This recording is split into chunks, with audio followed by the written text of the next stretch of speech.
what are the updates that we can expect in the second edition?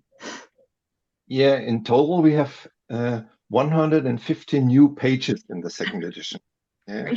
Half of them came from Markus, half of them came from me. We have a total new chapter, which is called Innovations from Markus. I think he will talk us a little bit later on about this chapter.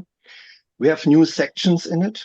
The section SAP Geographical Enabled Framework, I talked a little bit before.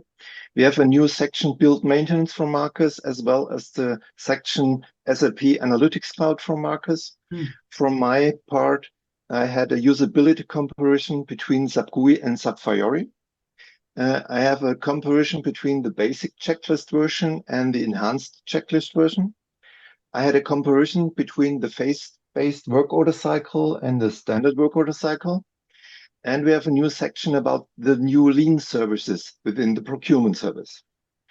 And next thing is the Fiori apps doesn't have their own chapter.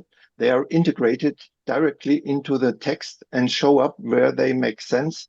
For example, in work order cycle or in preventive maintenance or something like that. In addition, we explain all the new features since the last edition, brought up by activating the new business functions. Gotcha. And I can imagine. And in total, 150 pages. Oh my goodness. I think, Markus, I think your biggest probably contribution is what everybody's talking about, AI. Is that right? What do you think that? What are yes, of course. Things?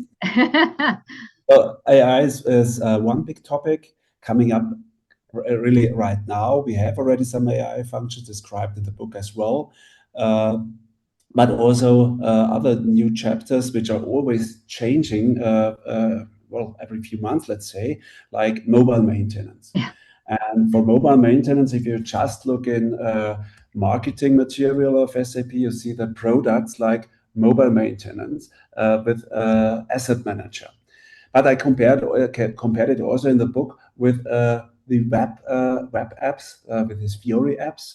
And because for some customers, these ones are also fine. So, and we put in our experience with these two technical options and compared it in the book.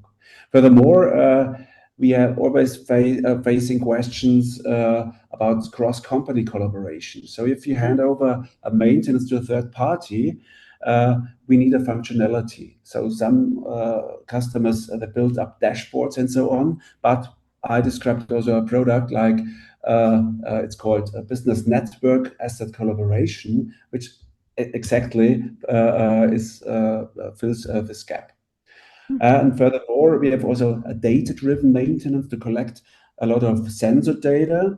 And this is happening in asset performance management. We do some analytics there, also with help of AI, to be able to create notifications automatically, just based on sensor data and models based on these ones.